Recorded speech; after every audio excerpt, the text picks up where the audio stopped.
This episode of the DNF1 F1 podcast is sponsored by Lucy Campen Jewellery.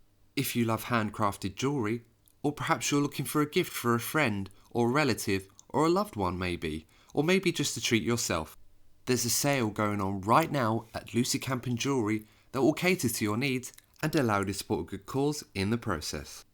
So let me tell you the plan. 28 different pieces by 28th of May, each costing £28 each, with 28% of all profits being donated to the NHS. All of the pieces will be available from the 28th of May 2020.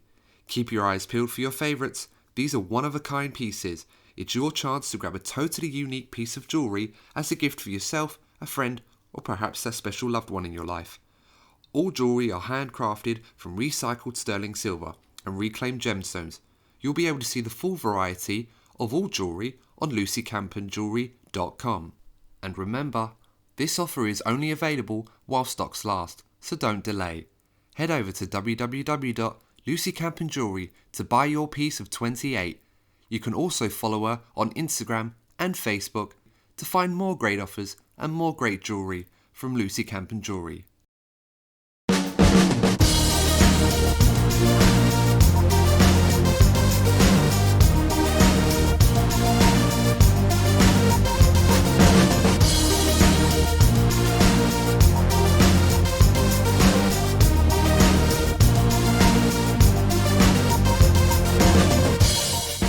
Welcome to another episode of the DNF1 F1 podcast. As always, I'm your host Adam Burns, and joining me once again is my co-host Courtney Pine. Courtney, how are you doing this evening?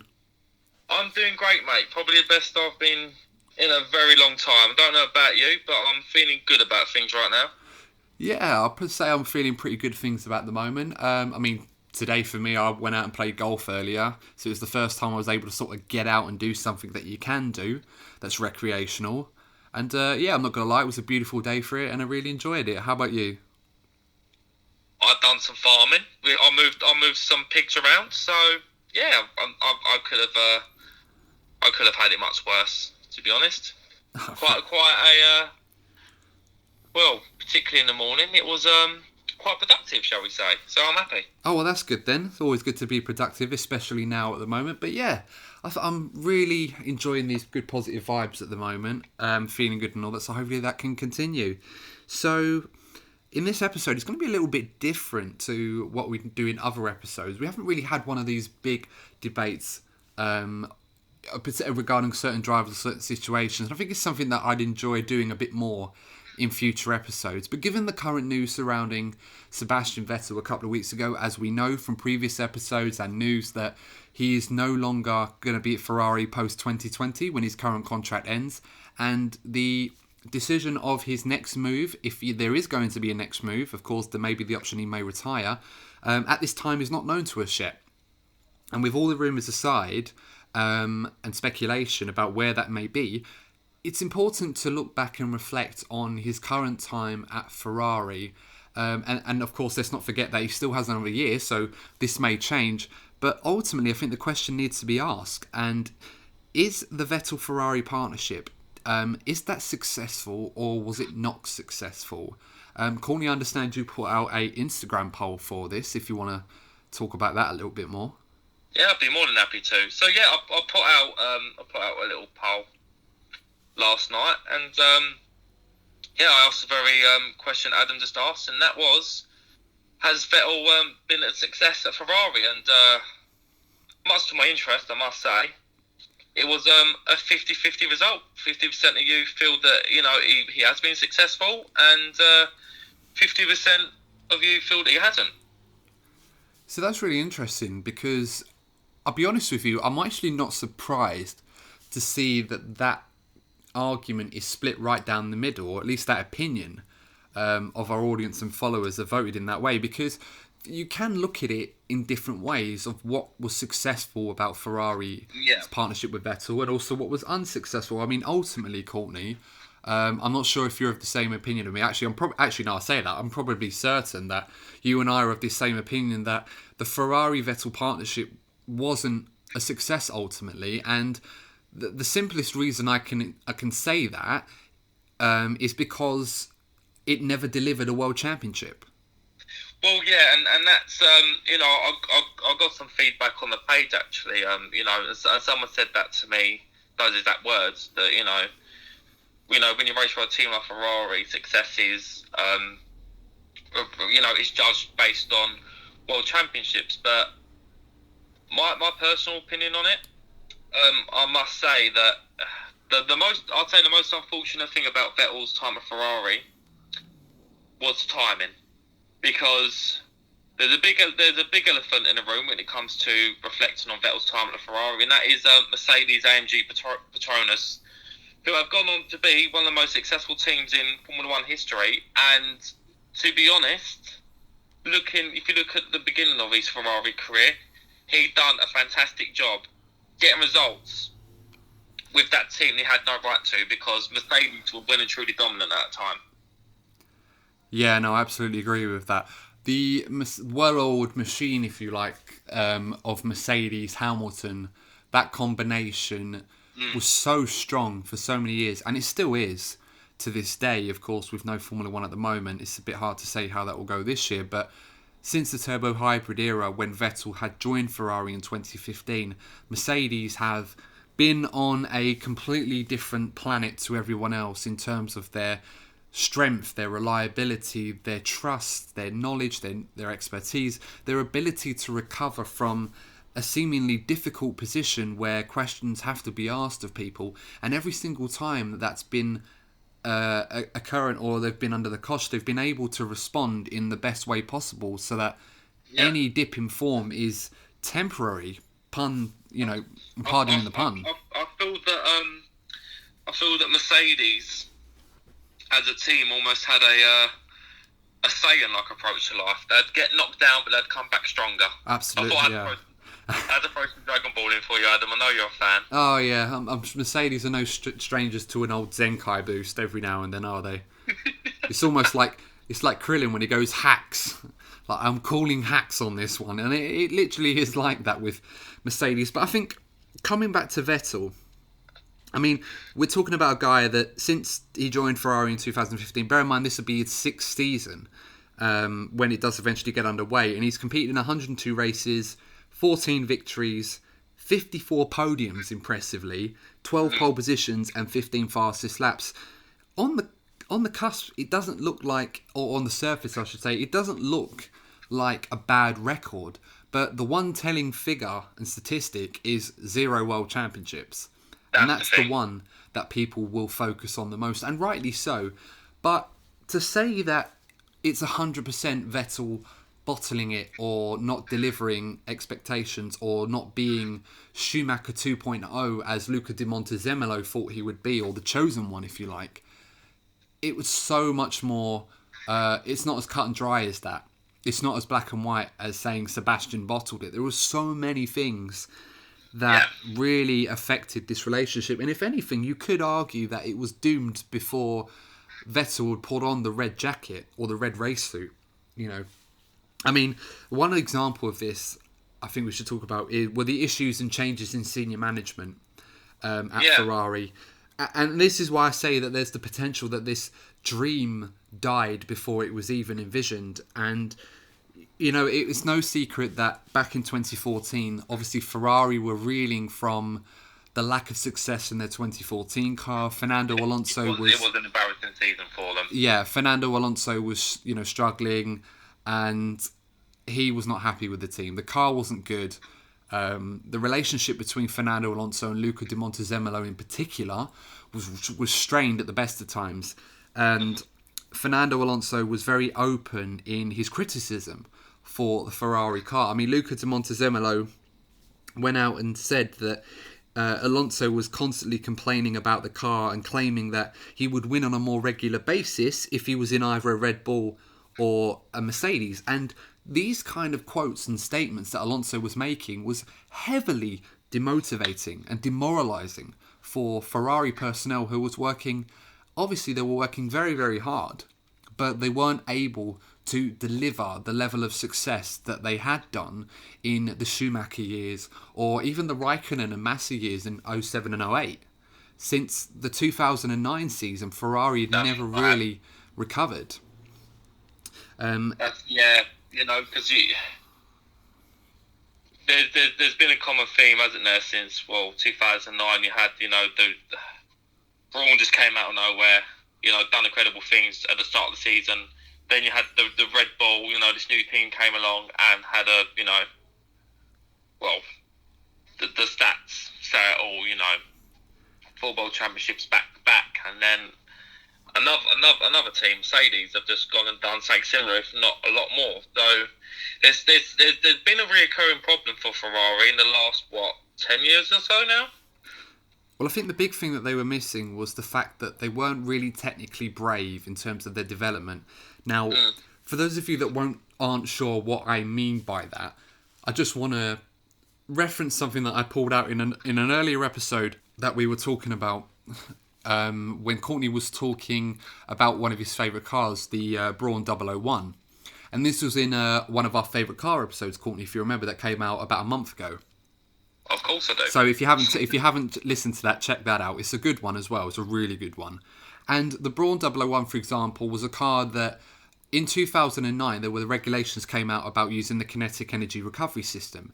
And the Braun 001 car was one of the few cars that didn't use this system. It wasn't mandatory.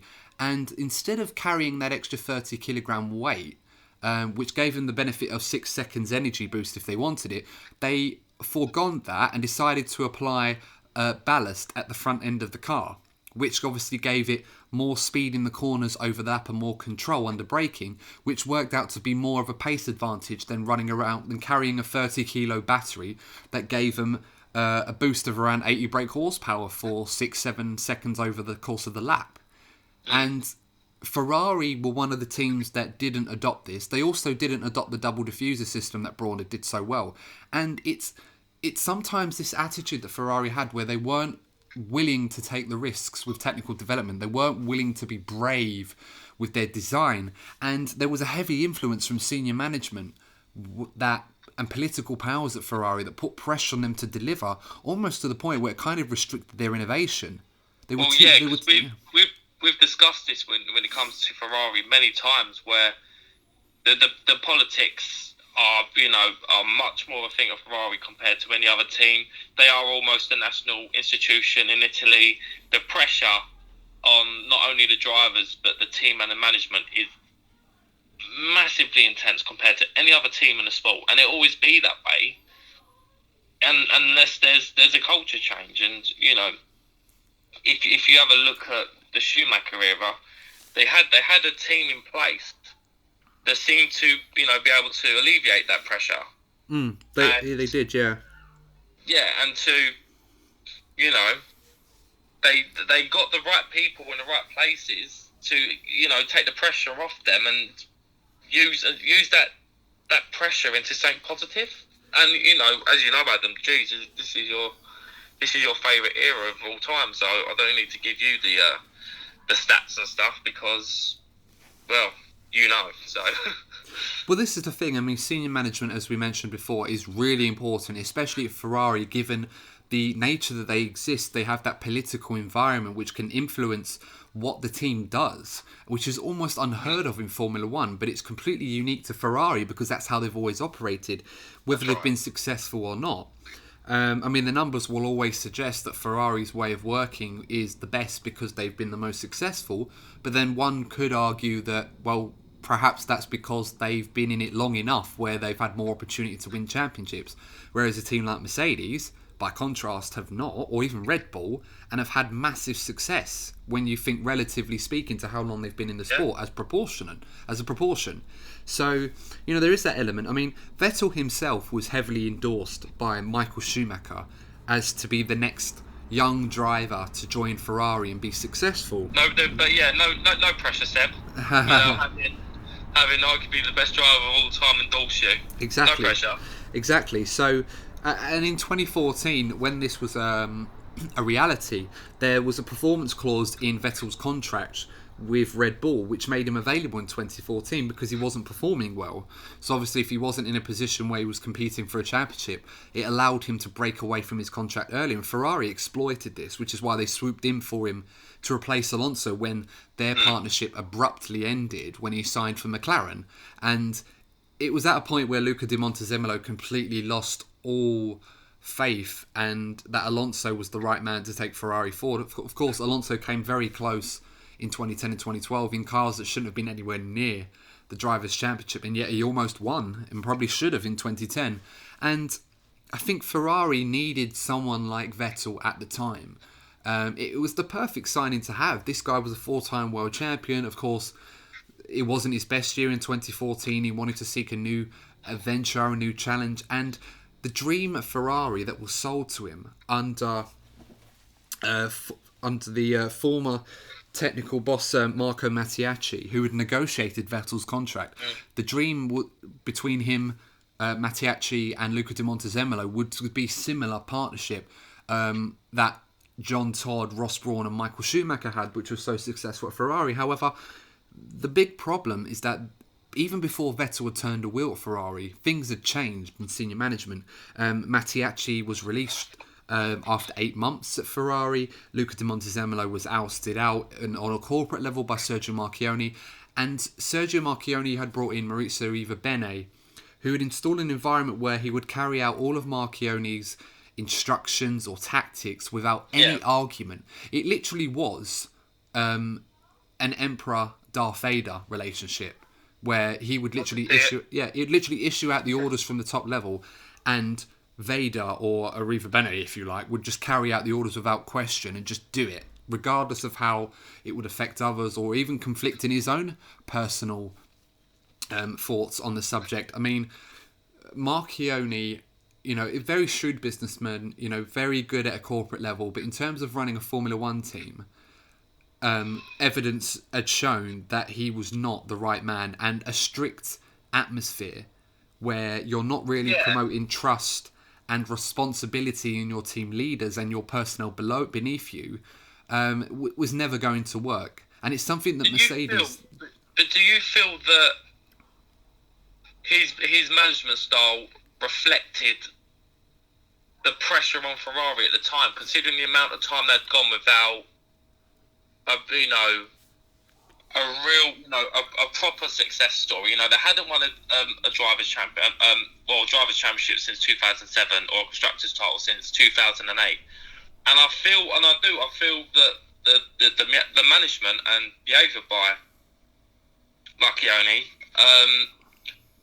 did reflect the sentiment within Ferrari as a company and the fan base. Yeah, I think that's a very good point. I totally agree with this. And I think there are a couple of examples in which you can show how quickly these things sort of changed. I mean, for one example, this is where Ferrari were so strict under Marchionne's watch with Arriva Bene at the helm. It was an environment where you couldn't promote that trust element. You couldn't promote that responsibility in the team where they had that freedom to go out and be brave on a technical level, from a design perspective, really go out and try and chase performance and go after it. They never had that freedom. And one person in particular that I can look at as an example of how this really worked when they went to another team was James Allison.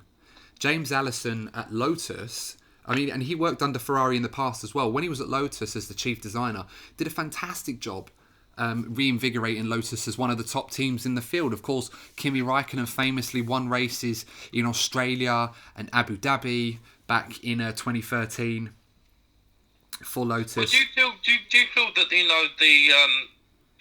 the departure of James Allison did play a part in the struggles, shall we say, at the start of Vettel's Ferrari career? Because let's look back to the beginning of 2015, and he got that win in Malaysia. Be it partly through tactics, but there was a feeling with James Allison there that Ferrari are back. Now I know we've heard this many times, but you can't deny that we know that he left for personal reasons, but you can't forget that losing James Allison, a man of his talent, as you just stated, but particularly at the time when they really felt like they could mount a challenge on Ferrari. That must have played a part, in shall we say, a loss of morale within the team at the time. I think with James Allison, and the point I was making with him was that it was the inhibitions, the lack of freedom and responsibility that he had. I mean, another character as well, Stefano Domenicali, who was team principal at Ferrari up until 2014, when he replaced John Todd in 2008, and he wasn't able to ultimately be successful. And we're talking about him in particular, and Mattiacci, very good lieutenant-like people at the team, but they weren't empowered. There was very much a physical ceiling to their levels of responsibility within the team, which were ultimately governed and run on an operational level by senior management. Senior management was very much ever present in the Ferrari team, and in the years of Schumacher and Todt and Brawn, this was never a thing. And the lack of a tight, structured foundation within the Ferrari team under Vettel when he first joined, you couldn't have had a less suited atmosphere or collaboration with a driver like Vettel, who is intelligent, reflective, and almost independent. He can just operate on his own. He doesn't need the team to run everything for him. He just needs the team to be free to do their job and put their arm around him when they need it, in the way that was so successful at Red Bull. Vettel wanted to create that environment at Ferrari that worked so well for him at Red Bull, but he just ultimately was not allowed to do this under Riva Bene as a team principal. And this did change under Binotto and Louis Camilleri in 2019. But as we saw, previous mistakes under pressure from Vettel in 2017 and 2018 had kind of created an atmosphere where Ferrari was starting to lose faith in Vettel, and Vettel was starting to lose faith in Ferrari. So the relationship was too far fractured. Yeah, it was a two-way thing. And this was a problem for Ferrari. Senior management was too involved, and it just didn't allow Ferrari to operate with that freedom. With the James Allison thing, going back to that we were talking about earlier, despite the personal reasons for him leaving Ferrari, and of course that should never bear any reflection on the Ferrari team or even on James Allison post that switch. But as soon as he went to Mercedes, it was apparent that we now saw a man who was so strong and so highly regarded at Lotus, free from those shackles at Ferrari that was curbing and hindering his innovation and technical bravery, to now join a team that ultimately empowered him with everything that he needed and trusted him and kept him happy, to work in an environment with strong, capable people that trusted him to deliver the results and deliver a car that could win races and win championships year after year. And at the hands of Lewis Hamilton and even Nico Rosberg to a large degree, the results were there. The proof is in the pudding on that one. You saw that firsthand. Because, for 2017, 18 and 19, obviously the whole team played their parts, but in my humble opinion, I think I look at James Allison as playing a big part in those championship winning cars massively, without a doubt. He did, yeah. Because the overall package of the car had gone from just being, having a good engine. That was a big part of what made Mercedes so dominant, but actually it's become more and more apparent in the years where Allison's had more of a part in the concept of the car. It has become a lot more dominant in areas where it wasn't, in slow corners and stuff like, where actually Mercedes used to struggle. And there's a lot of good reasons for this. I mean, we talked about the technical innovations, which we will draw on later on in this episode. I think it's worth noting. So, I mean, one thing I want to talk about next, so we've mentioned senior management, obviously the impact that they had in this Vettel partnership, which really hindered it from the start. In a way, you can argue that it was doomed before Vettel had even put on a red suit or turned a wheel at Ferrari. It was such a huge swift in power. And I want to talk about this on another level. We mentioned Michael Schumacher. We mentioned his heavy endorsement of Sebastian Vettel. What was so strong about him in that partnership with Jean Todt and Ross Brawn that made it so successful in the early 2000s. And in a way, we can kind of nail this down to what Schumacher had that Sebastian Vettel didn't have, as to why the Vettel Ferrari dream, in our opinion, failed. And of course, before we go any further on this, I think it's worth pointing out that when we say what Schumacher had that Vettel didn't, we are not talking about talent. We're not talking about ability as a driver. I think we can both agree that even though Sebastian Vettel didn't win as many world championships or races, or was successful against high caliber drivers in the same degree that Schumacher was, we can both agree that those two are definitely considered up in the upper echelons of the all-time greats. The stats don't lie, Adam. No, absolutely. And so we're not talking about talent in this regard, although there is a case you can make that, Schumacher was better than Vettel, absolutely. But for the purpose of this debate, we're not going to mention talent in this. So just to take us back to 1996, when Michael Schumacher, a two-time world champion, had joined Ferrari. Jean Todt was the team principal at Ferrari at the time, now the head of the FIA. He did an amazing thing by keeping senior management away from the Formula One team. So obviously we talked about how senior management had really much become involved in the inner workings of the team since around 2008, you can argue, and even more so under Sergio Marchionne in 2015. The senior management and the politics of Ferrari was never really controlling. It never had a controlling stake in the Ferrari Formula One team. And this became even more apparent when Ross Brawn had joined them a year later in 97.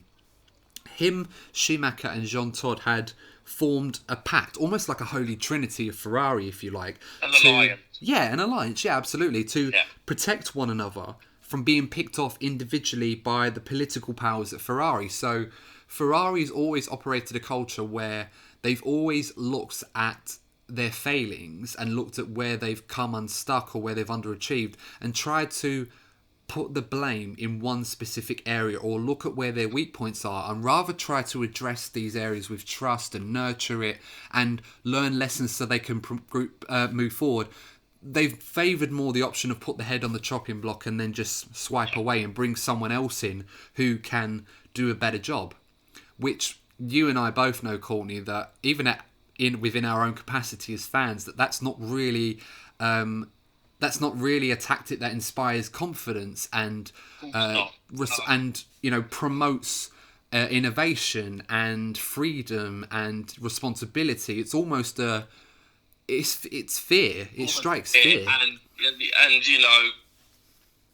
look, we're no F1 managers, but we can all relate on a human level that if you are feeling under pressure or in a state of fear, you're more likely to underperform or make mistakes. Yeah, and that is absolutely true, and that's something we saw at Ferrari a lot over the years. It's something that during the Schumacher era, yes, mistakes were made. Of course, everybody makes mistakes, but they would never happen as frequently or to a degree that they do now, or even back then. And even if they did, it was like Mercedes. It was okay. We take these lessons, we learn from it, we come back next week and we go and dominate. And that's exactly what Ferrari did.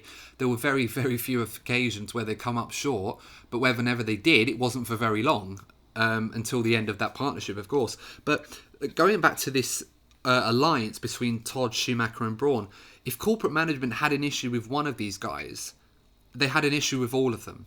The three of them would join together to stop Ferrari trying to pick them off one by one. For example, if there was an issue with Todd's leadership, Schumacher and Brawn would in turn stop them from being able to pick him off. Or if there was a problem with Schumacher's driving, unlikely, but the other two would galvanise the team and get behind them to stop Schumacher from being targeted. This was the atmosphere at Ferrari, and it worked to their credit, keeping senior management away and letting the team go about their business and trust their experts. It made them untouchable, not just on the grid, but in the paddock as well. These guys it was like the golden years of a rock band touring around the world, or the Beatles, or the Rolling Stones. Everything that they did, every genre that they touched just turned to gold. And for 6 years, from 1999 to 2004, they won 6 Constructors' Championships and 5 Drivers' titles. Of course, Schumacher in 1999 had broken his legs. He wasn't able to mount a challenge, but Eddie Irvine nearly won the championship, and you can argue that Schumacher, if he hadn't got injured, probably would have won that championship as well. Yeah. Ultimately was won by Mika Hakkinen and McLaren.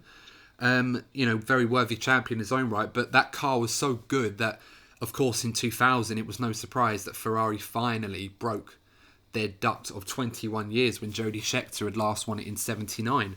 But despite how successful this partnership was at Ferrari, this trio, if you like, it wasn't like this when Vettel joined. Obviously, Todd and Brawn were long gone, and in their place were more homegrown, loyal, lieutenant-like characters like Stefano Domenicali and Marco Mattiacci, who had signed Vettel and negotiated his contract. They were very, as I mentioned before, these guys were very good people in their field, but they weren't empowered like Todd and Brawn before them. And this always, as we said before, this always created this physical ceiling and limiter or inhibitor to their responsibilities and freedom. And senior management was calling the shots all the time. So it might have looked from the outside in that these guys were weak or they weren't as strong, or Ferrari were looking for the next Jean Todt or Ross Brawn, but they couldn't find it after bringing in so many people and then firing them unceremoniously. But the truth was, these guys were not given their wings to sort of fly and expand and explore and take risks. Ferrari become very cautious. Looking from the outside as a fan of other teams, Ferrari did at one point look like a circus. Yeah. That's how they looked. Yeah, and you're absolutely right. I mean, we also mentioned this earlier in the episode. When Marchione had replaced Di Montezemolo in 2015, he'd hired Maurizio Arrivabene as team principal. And as we said before, Marchione was very strict. Arrivabene had practically carried out all his orders without any question of this. And we said that this was not the sort of tight structured foundation that Ferrari needed to build a great F1 team, upon where trust and stability was the key.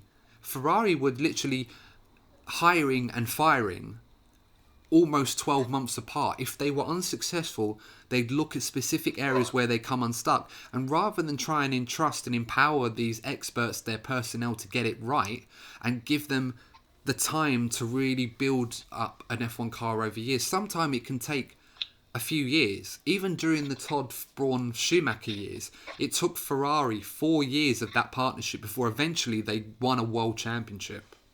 So that's what happened at Mercedes. Yes, yeah. When Ross Brawn first approached Lewis back in 2012. Yes. The reason why Lewis joined in the first place is that Brawn almost promised him, we're building something bigger here. We're not going to be instantly successful. Stats wise, 2013 was probably Lewis's weakest season. So there's a lot of people, including myself, questioning why he left McLaren. And then bang, 2014, hybrid era, there were talks of Mercedes were going to be good, but didn't realise they were going to be that good. And he said probably the same thing happened with Schumacher. But with Ferrari, I think looking from Vettel's perspective, he must have looked on thinking, okay, both me on the personal level and Ferrari, we both want the new era. He had his success at Red Bull and Ferrari had their previous successes, but we're both not the level that we want or used to be. And we can get there. But from, as you mentioned, with the politics, very soon into his time at Ferrari, he wasn't getting what he needed. Yeah, and you're absolutely right. I mean, with the aggressive axis of Marchione and Arrivabene, you couldn't have a less suited collective persona to work effectively with someone like Sebastian Vettel. Exactly. And Sebastian Vettel was sold this idea by Marco Mattiacci and Luca Di Montezemolo, who referred to Vettel as the chosen one very often after his endorsements by Schumacher himself. Vettel still tried to get the team to work around him, as he felt he needed to, the way that he did at Red Bull, which was ultimately successful for him for 4 world championships. However, senior management at Ferrari had a very different tactic to this. They were not encouraging the idea of building the team around a driver like Sebastian. In fact, Maurizio Arrivabene had even gone out personally and in public to say that the driver should focus more on driving the car and less on trying to run the team. Basically noting Sebastian Vettel trying to get too involved in the team's workings rather than just doing his primary role, which was drive the car. Now, when I heard this, I was shocked because obviously when I'd grown up watching Michael Schumacher do so well, I knew that all the great drivers needed the backing of their team and the inner workings to work in their favour, to work around them, to bring the best out of them. We've seen that. Every world champion has had that. That's the one thing they've all had in common. Vettel himself, Courtney, was privately seething about this. We never saw it in public, but we knew in the background he was really angry about Arriva Bene's comments, especially coming from senior management of Ferrari. And it became very apparent to him that this Ferrari team was not the team he was sold on by De Montezemolo and Mattiacci. And now that we look back on it, it never really was after that either. It never would be for him. As we mentioned before, this aggressive access of Marchionni and Arriva Bene could have hardly been less suited to Vettel, and it literally made it impossible for him to form the Michael Schumacher-like bond relationship with the team that he had envisaged. I mean, there's been plenty of stories about Michael Schumacher in the past where he even went as far as remembering not only the names and the lifestyle of all the personnel that worked at Ferrari in his garage, but he also took time to remember the names of their family members. So that when he talked to them, he talked to them all personally. He would ask them how their family is, how's, your son or your daughter. Like, he'd mention them by name and talk to them for a while to get to know them, because these guys ultimately were the people that would be the difference between him winning a world championship and not. And it doesn't matter how good you are. If you don't have the car to win a world championship, or at least put yourself in contention for it, you're never going to win. And Schumacher would, There's a well-known saying, Adam, and that is every successful person, is made from a strong group of people around them. Yeah, absolutely. And they were paramount to Schumacher's success. I mean, one example of this, and this is actually, it's a bit of a tearjerker almost because of the background music as well. But there's a really nice tribute video on YouTube where after Schumacher retires from Formula 1 in 2006, the first time, they did a lap of honour round Monza, where Massa was there, Rubens Barrichello was there, Eddie Irvine, who were Schumacher's three teammates in his Ferrari career. And they did one lap around Monza. They just went around slowly with loads of Ferrari fans, and Tifosi were all there. And then when they returned to the garage, Schumacher gets out of his car and literally hugs and embraces every single mechanic that he's worked with, team boss, Luca de Montezemolo, Ross Brawn, Jean Todt, every single one of them. And you can see it's not one of those like, you're just casually shaking hands like you see Susan from accounting or something you don't know much about, you know of her, and that's it. Like, literally, Schumacher would take the time to personally embrace every single person that played, even though it may have been a small part, they all played a role, a key one, in helping him and Ferrari be so successful. And this is something I'd imagine that perhaps Sebastian wanted to have, and he was never really able to have this under Marchionni and Arriva Bene. Of course, so many things changed. The sad death of Marchionni, the sudden one in 2018, definitely put wheels into motion of change. And of course, Arriva Bene was relieved of duty at the end of the 2018 season after two failed campaigns to try and deliver a world championship where they had the car. And this brought in Louis Camilleri at corporate level, Mattia Binotto as the new team principal, and they were much more in tune with Vettel in 2019. It was a much more human feel to Ferrari, like it was all those years ago with Todd and Brawn. Senior management. Yeah, even with the press, you'd notice a marked difference with how open they were with the press compared to the previous season. Yeah, senior management was definitely not as involved as it was. Arriva Bene, it was more of an us and them thing, but Mattia Binotto was much more open and warm, and he was very much an apparent figure in the Todd Brawn Schumacher partnership as one of the engineers back then. So he knew what that family dynamic was like and was able to bring that back to Ferrari. And you could see that Ferrari were much better for it when they made mistakes, and they did make a lot of them in 2019. There wasn't a culture where it's one mistake and you're out, like you failed me for the last time or stuff like that. It literally was, you make the mistake, we go back and learn from it and try and go forward. But even though there were pressures behind them still, but it wasn't as bad as it used to be. It was much more forgiving. than it was. But unfortunately, by then, serious questions were being asked of Vettel after crucial errors had caused him to fail to convert championship chances in 2017 and 2018. And I think, mentioning on that note, I think it's a good opportunity to sort of take a break on this, because I think we've talked a lot in this first half about how there were external forces, if you like, at Ferrari that were causing issues for Sebastian Vettel, and making it seem like it wasn't his fault. But in the second part, Courtney, I think it'll be good for us to talk about what contributing factors that Vettel had played to his own demise, and Ferrari's as well, during their time together in the second part, guys. So this would be a good opportunity for you guys now. If you want to grab a drink, grab something to eat quickly, put it on pause, and then we will see you in the second part of the DNF1 podcast. This episode of the DNF1 F1 podcast is sponsored by Lucy Campen Jewellery. If you love handcrafted jewellery, or perhaps you're looking for a gift for a friend or a relative or a loved one maybe, or maybe just to treat yourself, there's a sale going on right now at Lucy Campen Jewellery that will cater to your needs and allow you to support a good cause in the process. So let me tell you the plan. 28 different pieces by 28th of May, each costing £28 each, with 28% of all profits being donated to the NHS. All of the pieces will be available from the 28th of May 2020. Keep your eyes peeled for your favourites. These are one-of-a-kind pieces.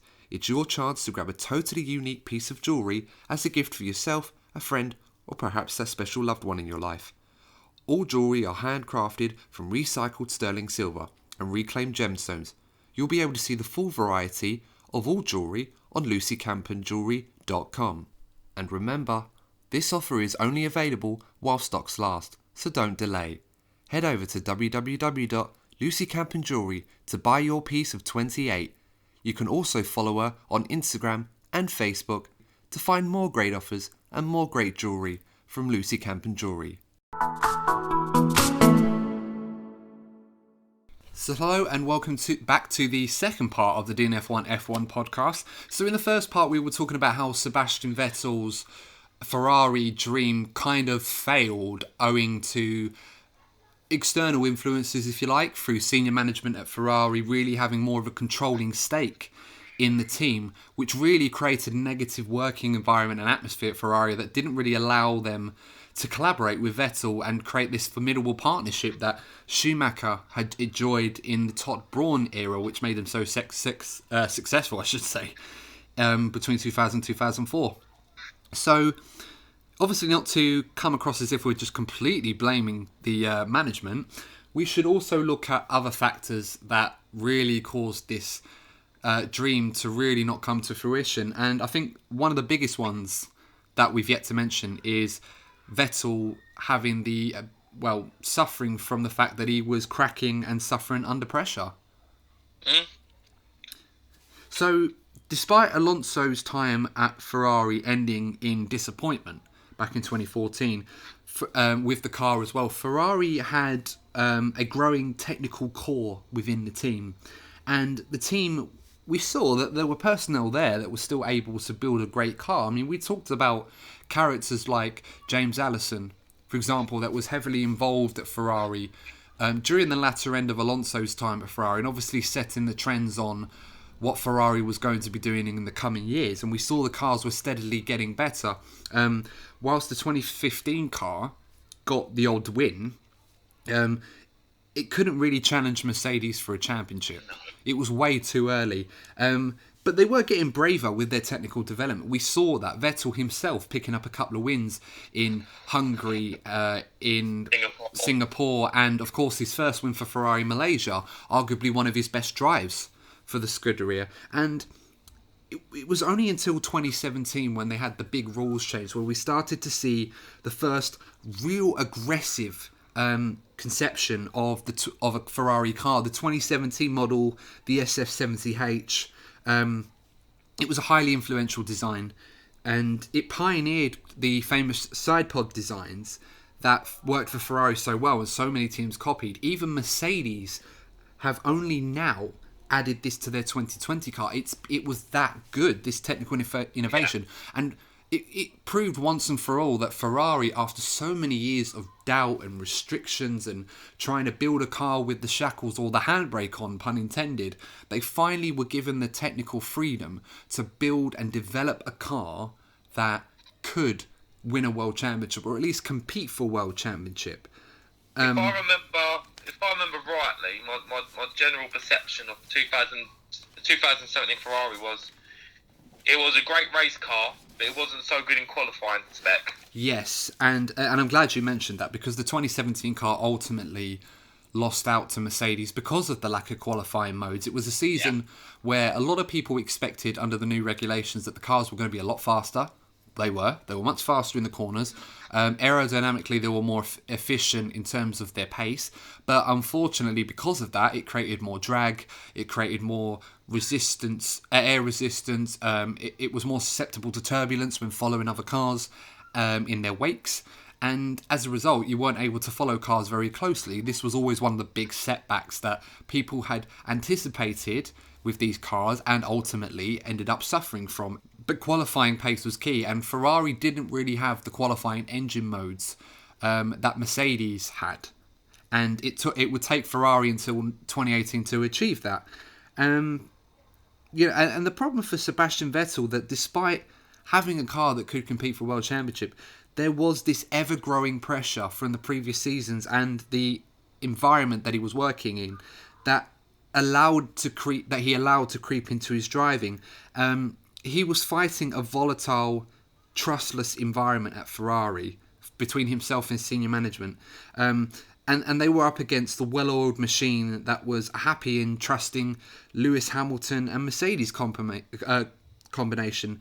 And ultimately it proved too much for them. I mean, previous incidents we've mentioned in the past, Courtney, Vettel's start line crash with Kimi Raikkonen in the 2017 Singapore Grand Prix, whilst they were first and second, which had took them both out of that race when they were really needed to get a result. And also, Mercedes were on the third row. That was a big opportunity for them, and they blew it in well. To say the least. And Vettel wanted to cover off Verstappen, and he ended up taking out his teammate, which he hadn't seen, and himself in the process. And of course, Lewis Hamilton had won that race, took full advantage. So, that's one of the things that really, really hindered Ferrari's progress and Vettel in that season.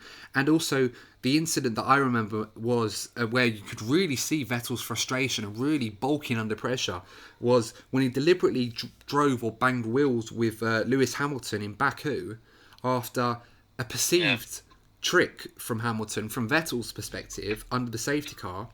He brake tested me!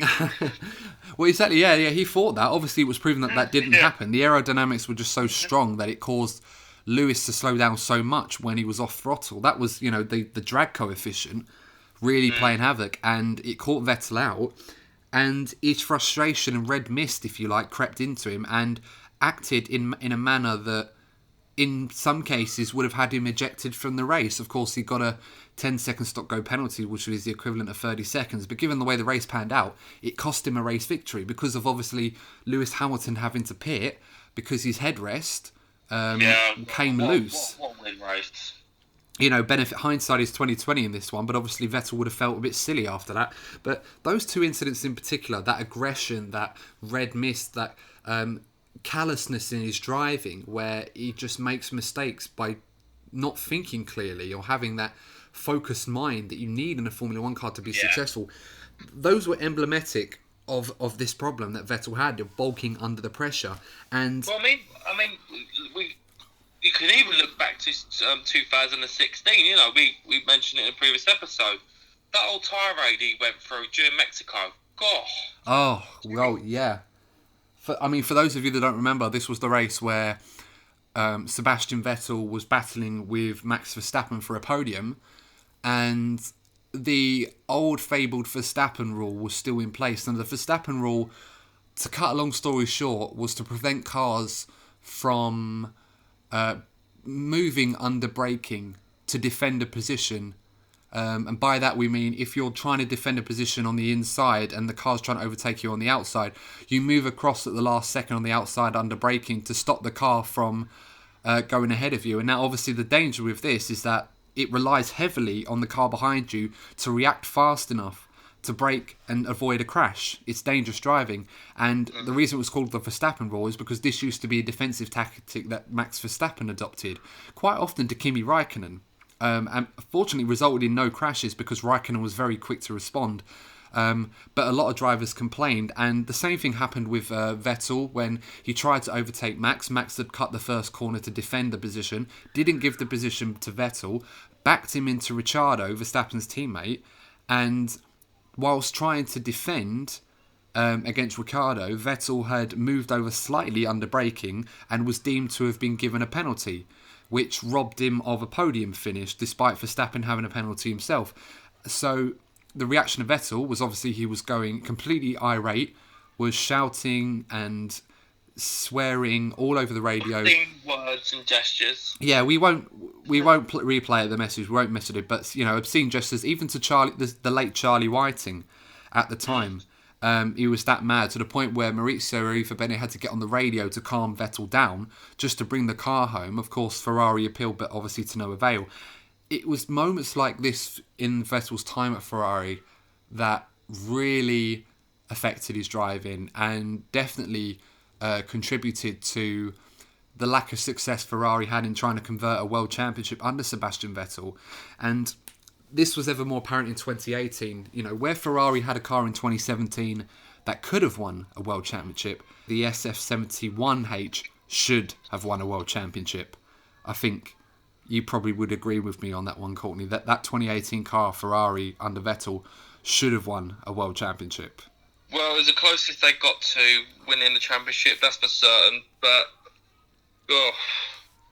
from Germany? Because up until Germany, things are looking relatively rosy for Ferrari. Yeah, Germany, 2018, what a moment that was. Yeah, exactly. I mean, the 2018 German Grand Prix will be one that will probably resonate with a lot of fans, and the imagery that followed will probably personify or emphasise, if you like, Vettel's time at Ferrari. If there was ever an image of Vettel's time at Ferrari, it's not necessarily the crash itself, it's the walk that Vettel did afterwards, where he has his head in his hands, he's holding back tears, the frustration pouring out, banging on the steering wheel, realising that a chance to win his home race in the Ferrari colours that the German fans loved so much under Schumacher and was now cheering Vettel, an opportunity to win when Lewis Hamilton was so far down the order at the time and was completely gone in an instant. And no surprise, who won that race? Yeah, Lewis, and quite famously when he just stood there with his arms out and it was pouring down the rain. Absolutely, from an unforeseeable position, really, it must be said, when he had engine trouble in qualifying, which relegated him far down the order in Q2 of that race. And, Ferrari had issues in their own strategy and in their own tactics where they made mistakes with strategy calls. There was a lack of conviction, a lack of confidence, if you like, in the team, where in that race itself, they had a situation where Kimi Raikkonen was ahead of Sebastian Vettel, not on the same strategy. The track conditions were changing and Vettel needed to clear Raikkonen to get a free track to build a gap. And unfortunately, Ferrari waited too long. It almost got to the point where they were afraid to make that order, the team order. Team orders were not illegal at this time. They've always been in and out in terms of legal versus not legal. That's always changed in Formula One, and that will continue to change depending on how team orders are adopted in the sport. Tends to exist based on fan reaction, I find. But in this situation, it got so bad that Ferrari were so hesitant, and Raikkonen himself had basically gone on the radio and said, if you want me to let him through, just tell me. And eventually they made the call, but Sebastian had lost so much of a lead to Hamilton that he had to build that lead back up on a wet track, interchangeable conditions. Vettel is a very solid driver in the wet, but he has a very methodical approach to his driving, which rarely is successful when it's unsettled. And in that race, it certainly was. And you could see all the evidence in the world of what happened when he binned it in the wall in the stadium section, banged the wheel, got out the car, holding back the tears as he was walking back. And from that point on, it seemed that Ferrari could not forgive him for that incident, and obviously what transpired afterwards. Of course, we should mention as well the lack of detail and reliability of the 2018 car towards the tail end of the season as well. Yeah. But then more mistakes followed. Of course, the Monza mistake as well, where they failed to convert that victory when Raikkonen was on pole. Ferrari had announced to Raikkonen that Charles Leclerc, who was driving in the Alfa Romeo, was going to replace him in 2019. And they did this on the eve of the Grand Prix. Raikkonen was on pole. Vettel was second. Hamilton was third. All Raikkonen had to do was let Vettel go by him, keep Hamilton behind him, and let Vettel run away with the win. And obviously what happens to Raikkonen happens. If you can get Hamilton back, great. Ultimately, what we saw was Raikkonen impede Vettel, trying to overtake him, probably out of reaction and defiance to the news he'd been given earlier that day by Marchione himself before his sadly death afterwards. And of course, Vettel had the incident where he tried to defend from Hamilton and he got sent spinning. And then it happened again in Japan when he had that incident with Verstappen trying to overtake him at Spoon Curve. And this kept happening. This was way too frequent. These mistakes, it just kept happening to Vettel all the time. It just got to the point where neither Ferrari or Vettel, either side of that partnership, they've lost all trust. And they weren't able to work to their strengths and form that formidable partnership that everyone thought that they were going to have. It was completely fractured beyond repair. I mean, going further in 2019, of course, as we know, things changed after Marchione's death. Arriva Bene was relieved of duties. Massi Binotto was in place. Louis Camilleri was in charge at the helm at Ferrari on a corporate level. And we mentioned before in the first part, it brought this more humane nature, this more trusting, structured foundation that we talked about that eluded Ferrari for so long.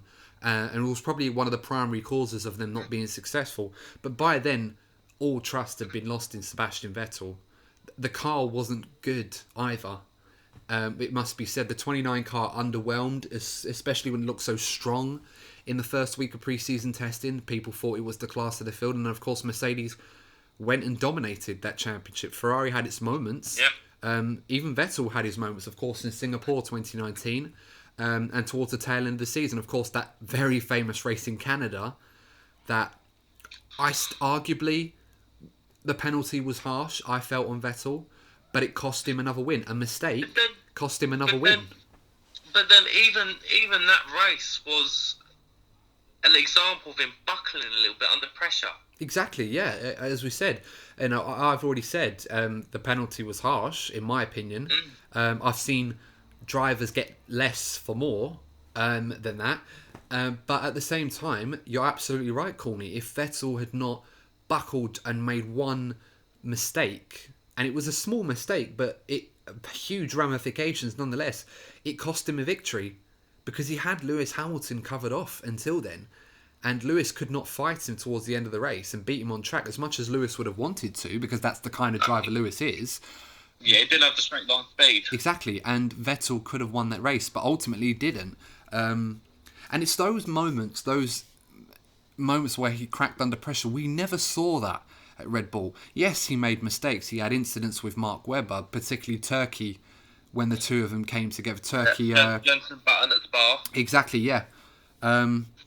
He had those moments where he made mistakes, but ultimately he was very level-headed. He had the people around him to wrap their arms around him. He had Rocco, he had his engineer Rocky and Christian Horner as well, and Dr. Helmut Marko to really get the best out of Sebastian. He needed that. He had that team around him. He never really had that Ferrari, by which time, when he did, it was too late. Vettel was not the same driver mentally that he is now. And in a way, Vettel was so reflective in his abilities as a driver, perhaps too reflective, not having that ability to let go of previous mistakes and come back stronger, like so many great champions have in the past. They've all had their low moments, but they've all come back stronger. And you can argue Vettel, like Mark Webber had said, and we mentioned this before, Vettel's abilities kind of peaked in his younger years. He was still very strong at Ferrari, but on a mental level, he was not the same driver. He felt vulnerable. He was a very different driver. Yeah, Definitely. he felt vulnerable. He didn't feel like he had that trust. He felt like he was fighting a volatile atmosphere in his own team. And by the time that volatile atmosphere had gone, mentally he was not in the same place. He didn't have the self-belief. He'd had two titanic battles with arguably one of the greatest drivers of all time, certainly the best in this generation, and come up short to a point where he didn't feel like he could beat Lewis Hamilton. He might have had the machinery, or might have seemed like he could beat Lewis Hamilton in a few races, but over a championship, it wore Vettel down at Ferrari. It was almost as if, ironically, both Lewis and Ferrari got into his head. Yeah, absolutely. And where Hamilton succeeded in an environment of Mercedes which trusted him and empowered him and the team to deliver everything they could and more, to be almost perfect, Ferrari had to be perfect to beat them. And unfortunately they weren't. And when they did make mistakes, that's when Mercedes were really strong. They literally put their foot on the gas, pun intended, and never lifted off. That's how it works. That's the brutal nature of Formula One. In order to win, you have to be perfect. There's no room for mistakes, or at least if you make them, you have to recover very quickly. And I think on the terms of 2019, I think that comes to the final point, I believe, in our debate over the Vettel-Ferrari dream, why we felt it was unsuccessful, is the arrival of Charles Leclerc in 2019. So obviously, as we know, Charles Leclerc, a driver protege through the Ferrari Driver Academy, off of the conveyor belt, of the Ferrari Driver Academy. When we've seen Red Bull and Mercedes and McLaren, Renault produce so many drivers of the past, Ferrari never really hired drivers off their own driver academy. Charles Leclerc was one of the very first to graduate from that and eventually make it to the team. So there was so much written about Charles Leclerc beforehand. In junior Formula, he was so successful, F2 champion, F3 champion. This guy had no team baggage, previous team baggage. He was a strong, mentally strong character, very fast, very technically gifted. He was the sort of driver that wanted to galvanise and bring a team of people behind him. It was a breath of fresh air, Ferrari, for someone so young. And I remember when we first saw him in Formula One at the Alfa Romeo, he made a few mistakes in the first few races, one most notably in Bahrain, where he spun the car during the race, which for Formula One drivers is embarrassing enough when you do it on your own like that, let alone when you hit someone.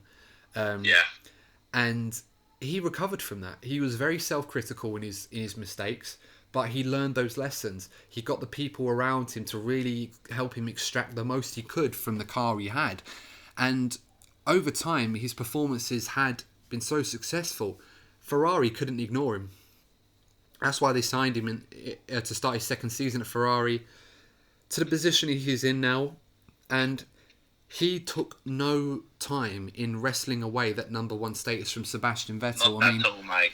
Not at all. As early as the Australian Grand Prix, when Charles Leclerc was trying to overtake Vettel at the end of the race when Ferrari were just doing so poor, and he kept telling the team on the radio, "Can I overtake him?" And they told him no. And then he said, "Okay, well, remember this." And I think it was from that point where Leclerc himself realised very quickly that if he is going to be the man at Ferrari and have a long, prosperous career, he cannot wait for his time. He can't wait for Vettel to finish his time. He has to take it, wrestle it from Sebastian. And Sebastian was like a wounded animal, but not in the kind where you have to be careful not to prod in case they strike. It was the kind where it seemed like he had nothing left. Mentally, he was gone. Yeah, and almost disinterested. And Bahrain, we saw how brilliant Charles was when he got it on pole. Despite a difficult start, the team told him not to overtake Sebastian, and he just ignored it and just went straight for it. And it was at that point, and I've said this so many times in the past, even on this podcast, it was at that point where Charles Leclerc had asserted dominance in Ferrari, and he never looked back that season. I mean, at the Monza in Italy, he'd won back-to-back races in Belgium and in Monza after the summer break. Something that Vettel... Monza was the big one for me. Something that Vettel's never done. I've said this many times previously on this podcast. That was the defining moment for me personally. Yeah, and something that Vettel's never done at Ferrari. He's never won for Ferrari at Monza. He's won there in 2008 in the Toro Rosso, which again, is arguably one of the best drives of his career, his first ever win in a car. And if you haven't seen that, I definitely recommend you go watch it. It's definitely one of the true fairy tale stories in Formula One. It's a car that should have been nowhere near. And he didn't just win it, he won it comfortably. Which makes it ever more amazing. But that's not we don't see that Sebastian Vettel anymore. Still very, very good, but on his day, like he had in Singapore last year, but those days seem to be a lot more few and far between rather than week in, week out that we were used to when he was at the peak of his powers. And when Vettel was number one at Ferrari, he had a teammate like Kimi Räikkönen who was very supporting, very much a team player. Kimi had achieved what he wanted to achieve in Formula One, a former world champion, been at Ferrari 3 times, almost. Before, this obviously second big stint, but he'd almost been there 3 times for them. And he was a very undemanding number 2. Kimi was very helpful with the design of the car, very experienced, went about his business. But Kimi was never interested in asserting dominance in a team. And he was not at the peak of his powers like he once was in his younger years as well. So he kind of had that with Sebastian, that kind of relationship where they got on really well together. It was never fortuitous at all between them. And this was a huge shock for Vettel to see someone like Leclerc just come in so young, so inexperienced, and yet no fear, and with so much pace and ability to boot. I mean, Vettel had a strong second half of the campaign that season after winning in Singapore and obviously taking it to Leclerc, except for the incident they had in Brazil where they went into each other. And that was embarrassing. Yeah, for me, the die was kind of cast with that one. And Ferrari showed this in the winter break. They signed Leclerc up to a new long-term deal to 2024, which pretty much confirmed that he was their future. This was the man that Ferrari were going to build their team around for the future to go for championships. And if Sebastian wanted to stay, he would have to take, beyond his current contract, let's just say, he should have to take on the undemanding Kimi Räikkönen number 2 role. And Sebastian was never going to accept that role at all. God, no. And no. And this is kind of where we are, because we're in a situation now, of course, we say this with the utmost respect and admiration for someone like Sebastian Vettel. I mean, he's been one of my favourite drivers that I've enjoyed watching. The time for Sebastian Vettel at Ferrari, people can try and remember it for different things. And despite what we've talked about over the last hour, where Ferrari have made mistakes, senior management has had its involvement, has created this fractured environment, toxic almost, where it's... toxic is a very good word for it. I like to use the term toxic, I've been told. I think micromanagement is probably a term I would use at Ferrari for that during that tenure under Marchioni and Arriva Ben. Now, of course, they had their ability, they had their qualities, they were homegrown, big, serious management guys at Ferrari. These people had the best interests of the team at heart. They were never going to go about it. They were never going to go about it for own personal self-interest. I mean, we've said on this podcast, in this episode, it seems that we've talked about them as if they were like the bad guys, but they weren't. The problem was that they opted a working environment where success was paramount and failure was unacceptable. They weren't prepared to learn the lessons within their internal staff. They were more prepared to hire people to get success and deliver it immediately rather than build it up organically and nurture it, and stuff that takes time, stuff that they themselves had been so good at under the Todd Braun Schumacher era. And other teams, as you mentioned, Courtney, Mercedes and Lewis Hamilton, it took 4 years since Mercedes returned to Formula One to win a world championship in 2014, or 5 years if you think about it, because when they joined in 2010. And Schumacher himself had put a lot of the groundwork in with Rosberg over a couple of years until Hamilton joined, and then obviously success was inevitable at that team, and we saw that through history. And I think ultimately, as I said, the image that people will have of Ferrari and Vettel's partnership, in my mind, will be that moment in 2018 in Germany where Vettel gets out of his car after banging the steering wheel and crashing, head in his hands with the helmet that he had, in the German flag inspired helmet that he had, walking away,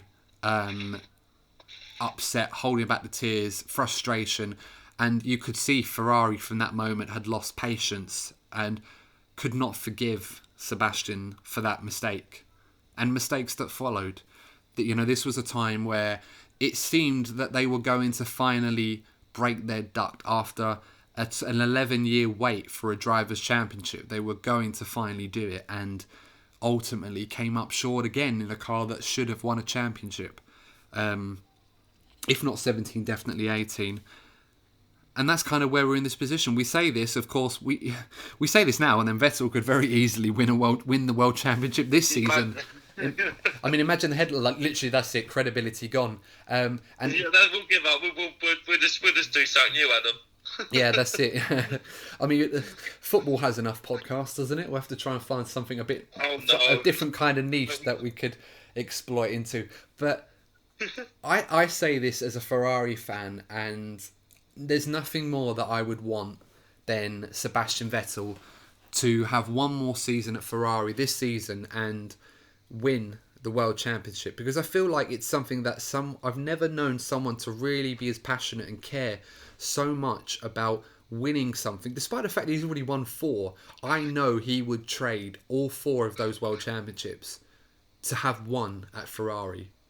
Well, yeah, you could like his radio messages whenever he got a pole position or a win, you could tell how elated he was on the radio. Yeah, and nothing means more to him than emulating some success that Schumacher had. Schumacher was his idol, is my idol as well. It's something we got in common. But another one. But he's slowed up. But that mental toughness and that mental strength that Schumacher had, that ultimately went away from Vettel, that he once had in his Red Bull days, Ferrari, it was just never. The writing was on the wall. Perhaps the Ferrari-Vettel partnership was doomed to fail before Vettel had turned a wheel. It seemed at the time that Luca Di Montezemolo had signed Vettel that he had signed the second coming of Schumacher. That's how it was portrayed. That's how it was advertised. Everyone was excited. Yeah, see, that's instant pressure. Yeah, but ultimately, unfortunately, despite the uplift and also the upward trajectory that Vettel and Ferrari had taken, and let's not forget, Ferrari were in a rebuilding stage of their own. This was like a new beginning for them. They were hoping to be braver with their technical development that we mentioned, move on from their past mistakes they'd made over the 4 years of Fernando Alonso, and the criticism that followed constantly like a barrage to them. They had that freedom of someone that really wanted to get behind the team, really want to trust them, nurture them, bond with them, be their friend, give them everything that they can as a driver to deliver. And sadly, it never did. Could it have done if Mercedes weren't so dominant, so good? Quite possibly. But there's always going to be that what if with Ferrari and Vettel, especially in 2018. What if he didn't crash in Germany? He was in such fine form after the British Grand Prix when he won that in spectacular fashion. To take it away from Mercedes on the home patch, and then it just subsided. And completely evaporated, almost in thin air. You'd almost be forgiven for thinking, if you hadn't seen the early part of the season, how Sebastian Vettel had led the championship, because by contrast, he was not the same man after that crash. I think we can both agree.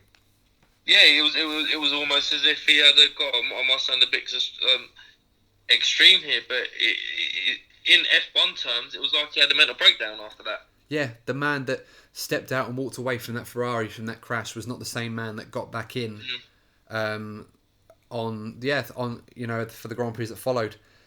So I think, obviously, we've cast our mind on that. While we felt the partnership between Vettel and Ferrari was unsuccessful, why that dream ultimately failed, at least at this point in time. We never know what could happen this season, believe me. You never rule Vettel out. But I think there was a few more questions on the Instagram poll that you wanted to bring up. Yeah, that's correct. I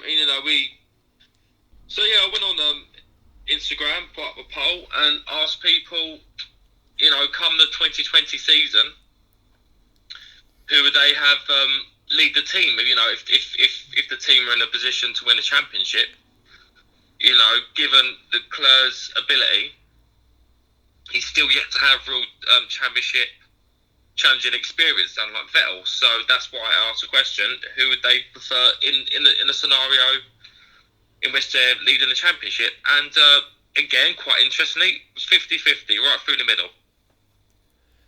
Now that is a bit of a surprise. When I think of that kind of question, if I put myself in the heads at Ferrari, who would they prefer to win the world championship? Who would they back to compete for world championship? I would expect, given the news and what we know now, that Charles Leclerc has to be the obvious option. He's the future at Ferrari. We know Vettel does not have a future at Ferrari beyond 2020. May not have a future in Formula One beyond 2020. We don't know that yet. Of course, there are plenty of rumours going around, most notably recently with Mercedes, which is quite interesting, but we won't talk about that too much. We'll wait and see what happens there. That could be another episode in the making, that one. Definitely, yeah. Depending on what happens, definitely could be another episode. But as I said, I expect Charles Leclerc to be the man that Ferrari would back unanimously in the championship fight because he's the future of the team. Having said that, we've talked a lot in this episode and in the past about Sebastian Vettel's time at Ferrari, what has not gone well for them, what has gone well for them as well. We should mention there has been a lot to be cheerful about as well. And sometimes I feel like the one thing that we do cite on both sides where they've both suffered is cracking under pressure. Both sides, the garage and for Vettel. And perhaps in an environment where Vettel finds himself in a championship challenge, because of course we know there's been a lot of time off with the COVID-19 situation, and we know that even though that the teams have not been at the factories very long, they've only just started to return. We know that there's always going to be design concepts and things going on in the background that within the rules that could make the Ferrari and develop the Ferrari to be on a competitive level with Mercedes and make it a championship challenger. We don't know that. The situation and picture in testing is a completely different one now than it was 2 months ago when we thought we were going to be away for lights out in Melbourne. And that may allow Ferrari and Vettel to have an opportunity where they've got this freedom. There's no pressure. It's like a swan song season. You can go out, have free range within reason to just drive to the best of your ability, enjoy yourself. Don't feel like you're under pressure to deliver. But then Leclerc side of the garage will have different ideas. That's the problem. Of course, I mean we should note that, and Leclerc will do everything in his power to make sure that he is the man that wins a championship for Ferrari if he can. And I feel like. But then this is why I'm kind of tied between both sides, because I feel like the team will back Leclerc. But I'll tell you what though, if Ferrari do indeed have the fastest car, we could well have another Hamilton-Rosberg season here, you know. Very much so, and I would love to see that.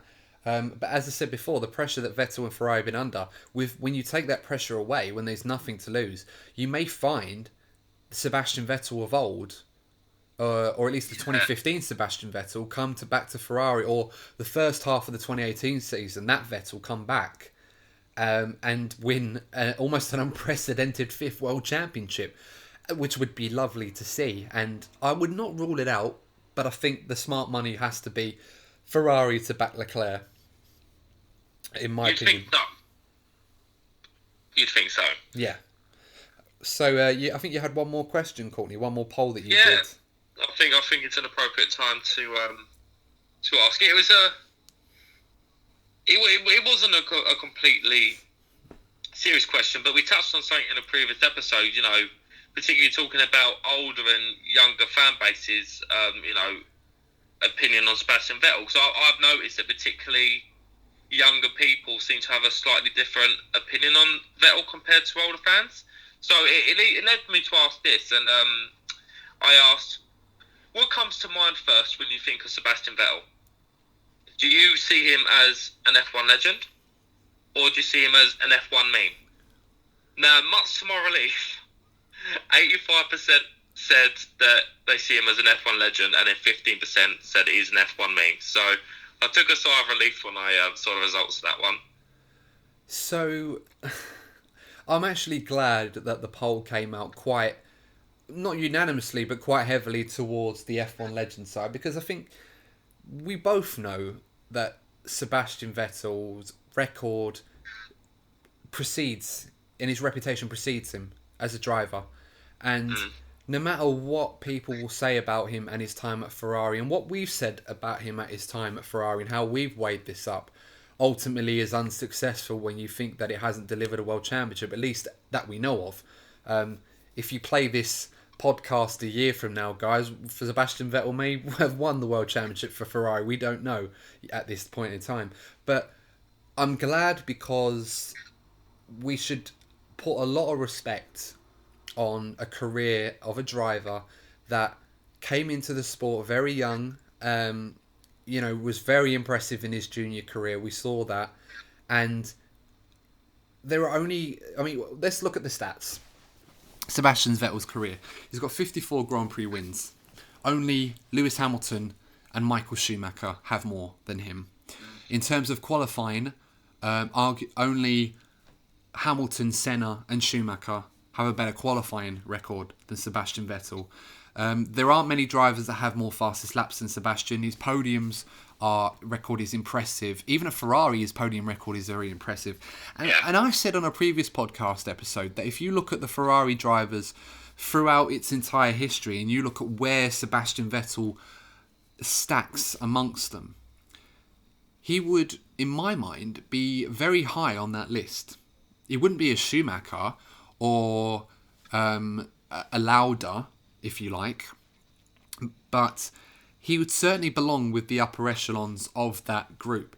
You look at someone, for example, and I think I'll mention this as well. You look at other drivers like Rubens Barrichello, Felipe Massa, Nigel Mansell, Alain Prost, drivers that drove for Ferrari and not won a world championship. I would argue strongly that Sebastian is definitely much higher up on that list than them. You could even argue that Sebastian is higher up on the Ferrari all-time hierarchy than Kimi Räikkönen. And Kimi won his world championship at Ferrari. There's a very strong case in my mind that Sebastian was better for Ferrari than Räikkönen was, despite Räikkönen winning that championship. So I think and maybe this is going to make me sound like a bit of a ranty old man. I'm in my 20s. I'm a millennial, guys. So any of you that want to write "Okay, Boomer," as much as I get it, you're wrong. But I see a lot of our younger crowd that joins Formula One, and a lot of young Formula One fans would have only seen Sebastian in his Ferrari days. They wouldn't have seen him in his early Red Bull days when he was so successful. And you'll see the memes, him spinning around a lot, having crashes, the blue flag outro song that we play at the end of our podcast. It's I ran, and yet it was almost like, well, hold on, you play the outro at the end of your... But we do, because it's fun. But I feel that if you weigh up Sebastian's career in Formula One, it would be massively unfair to not rank him amongst the all-time greats and not respect the fact that this is a guy that, despite his shortcomings at Ferrari, he took a huge risk leaving a team so successful as Red Bull were, like Schumacher did before him in his Benetton years, to join a project at Ferrari because it was a dream of his. He wanted to be a Ferrari champion. He may still do that, we don't know. But he wanted to achieve the greatest prize of all at Ferrari, which would have meant any more than all of his 4 world championships put together at Red Bull. And you have to be inspired by that. You can't knock someone for giving it their all like he did. And nobody, in my mind, wanted to win a world championship at Ferrari more than Sebastian Vettel. And I just hope that whatever he goes on to do in his career, he will always be respected and acknowledged for his successes, and there were a lot of them, rather than his shortcomings. And if he is remembered for his shortcomings, at least remember him for the fact that he took a huge risk and put everything he possibly could. And there were, on occasions, many of them where there were days when he was successful at Ferrari. Let's not forget the Malaysia win.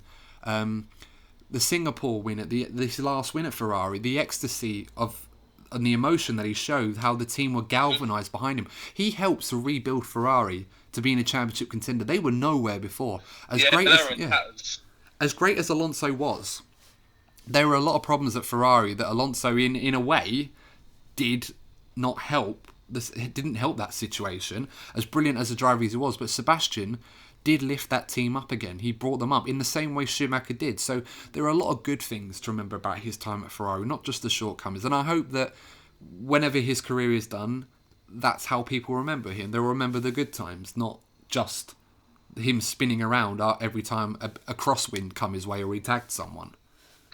Courtney, what are your thoughts on that one? Because I've probably said a lot of my personal thoughts on that.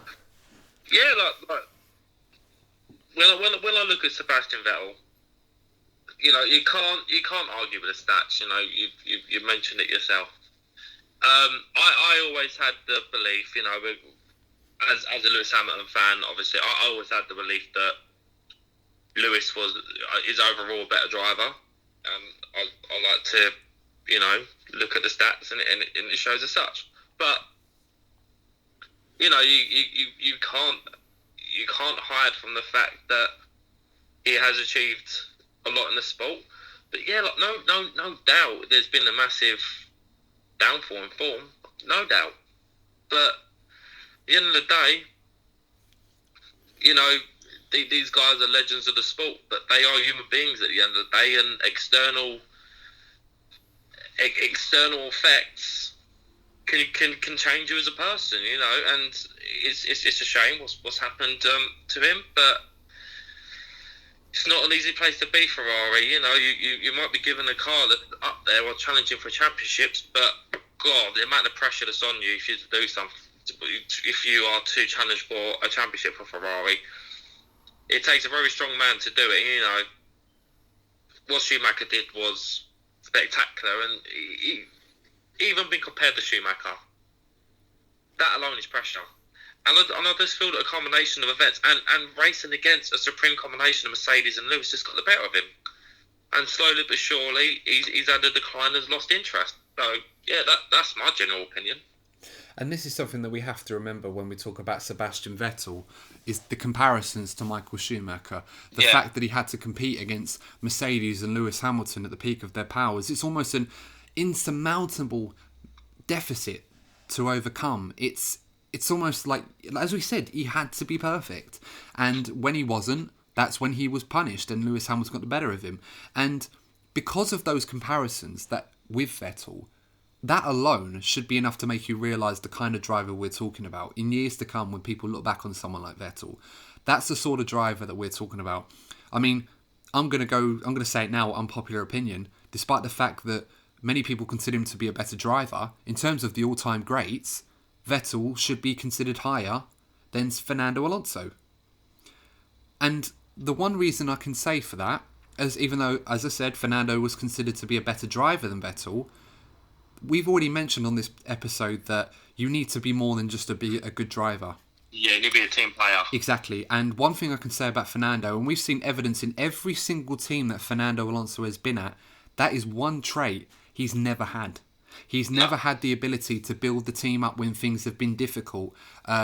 He's been very open with his criticism, even when the team was strong and he wasn't given the full backing and support. It is McLaren. Ultimate example at McLaren.